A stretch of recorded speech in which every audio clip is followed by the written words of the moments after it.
Welcome to Daily Variety, your daily dose of news and analysis for entertainment industry insiders. It's Thursday, July 31st, 2025. I'm your host, Cynthia Littleton. I am co-editor-in-chief of Variety alongside Ramin Satuda. I'm in LA, he's in New York, and Variety has reporters around the world covering the business of entertainment. In today's episode, we'll talk with Tatiana Siegel about her profile of the actor who has spent more time in Superman's blue tights than any other, Dean Cain. And Brian Steinberg gives us an update on where upfront advertising sales stand for the major conglomerates. The biggest draw for blurb buyers, according to Brian, is sports, and more sports. But before we get to that, here are a few headlines just in this morning that you need to know. Comcast's second quarter results reflected the softness in advertising and the drip, drip, drip of cord cutting. Profit, however, got a boost from the $440 million check that Disney wrote to Comcast earlier this year to complete the buyout of Hulu. Wednesday had to be a rough day at Warner Brothers. The studio laid off 52 people in the motion picture group. Most of the cuts came in marketing, production strategy, operations, and the theater ventures division. Netflix renewed animated comedy Long Story Short for Season 2. They must be high on the show given that Season 1 doesn't premiere until August 22nd. It's from BoJack Horseman creator Raphael Bob Waksberg. Now we turn to conversations with Variety journalists about news and trends in show business. Next up, Tatiana Siegel, Variety's executive editor of film and media, details her profile of Dean Cain and why she wanted to talk with the Trump-loving star of Lois and Clark. Tatiana Siegel, thank you so much for joining me today on a hot day in New York City. Pleasure to be here. Tatiana, you have a really compelling profile in this week's issue on actor Dean Cain. What sparked your interest in checking in with him now? Basically, Superman is in the zeitgeist right now, this summer. It's the summer of Superman. And only 8 actors have appeared as the Man of Steel over the years in live action films and TV series. So I did a little research and I said, well, Dean Cain actually has probably been in the suit more than anyone else with the exception of Tom Welling, who starred in Smallville, and that ran for 10 seasons. The original Superman, George Reeves, he was in slightly more episodes than Dean Cain. I think it was 104 to 87.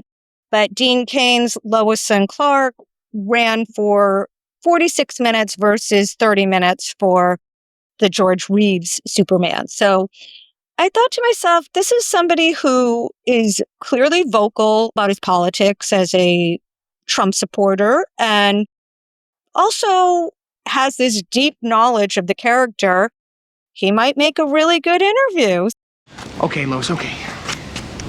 I've been rehearsing this for months. Let's see if I can get it right. I know this is a shock.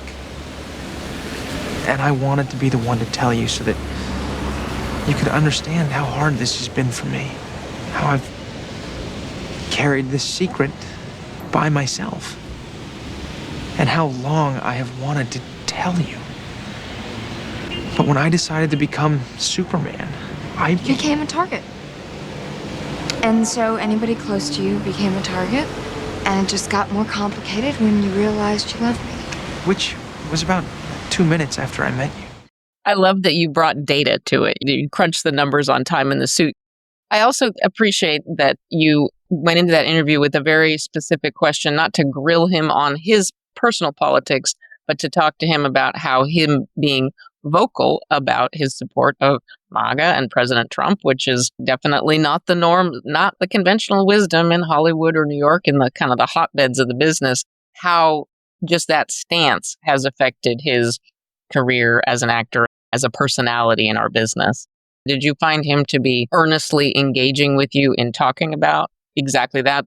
Absolutely. He was very earnest and candid. He also has a lot of confidence and doesn't really seem to worry about, will I be a pariah in Hollywood for being a Trump supporter?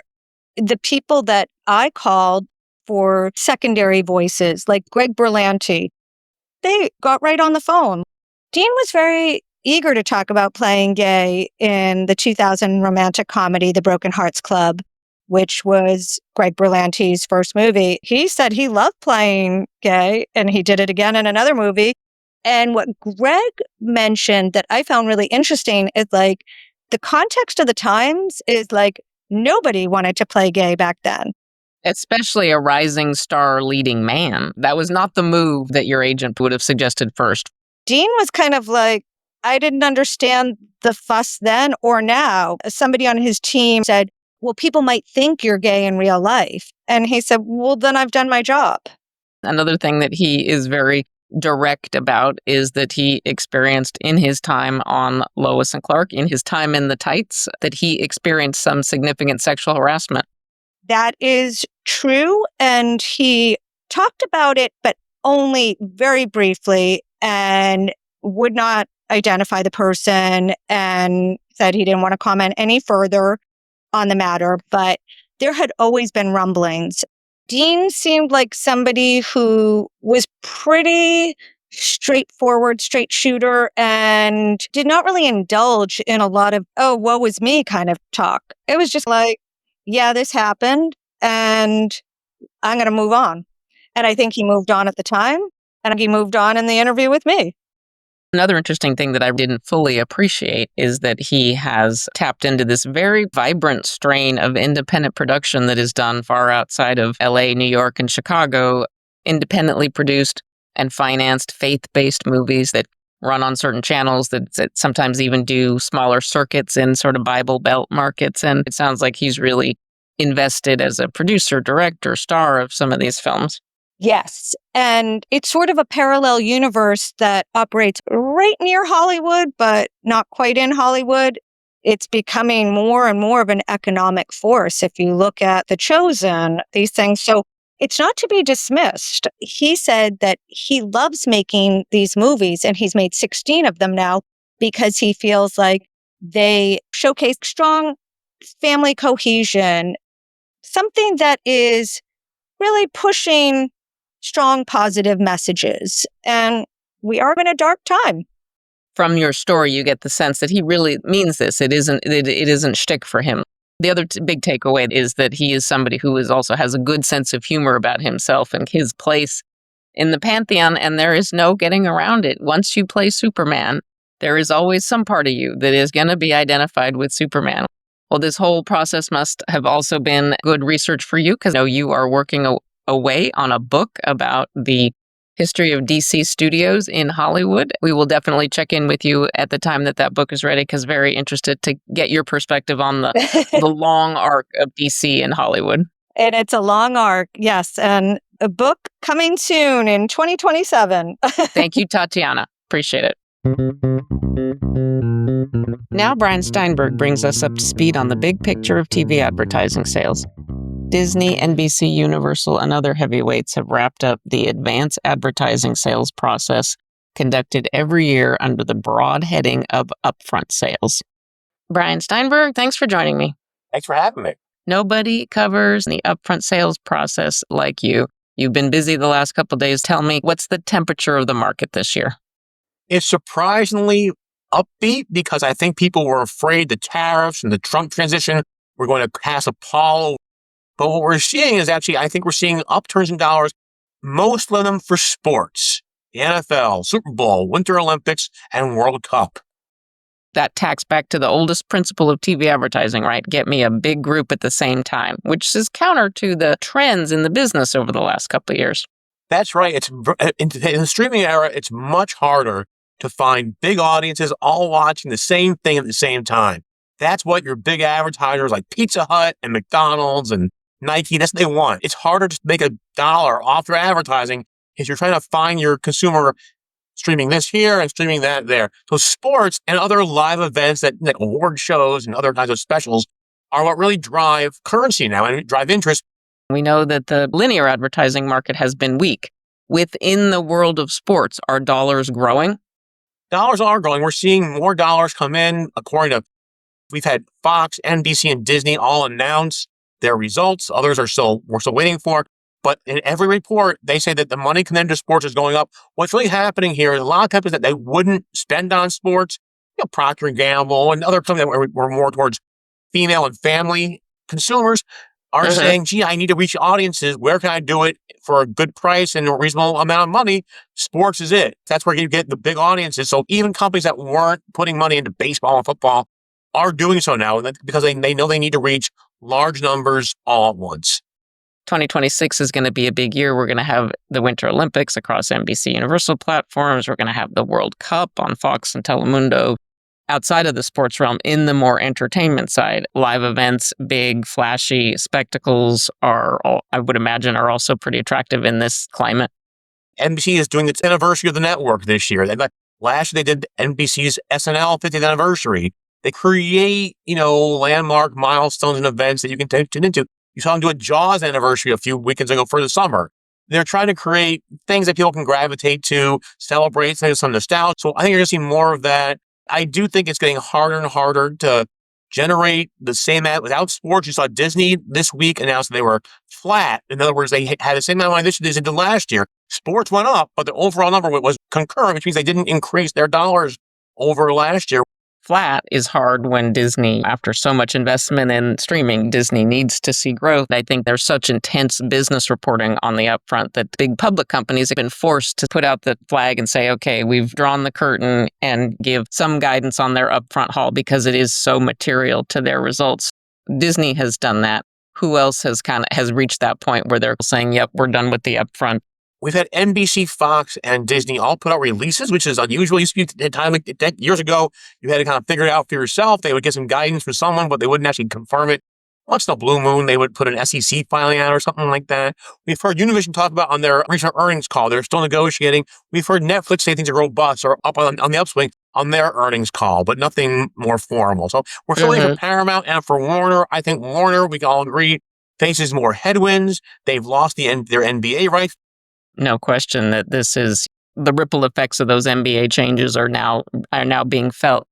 Amazon and Netflix, how are both of these companies impacting the ad market this time around? They certainly have a lot of heft and a lot of inventory.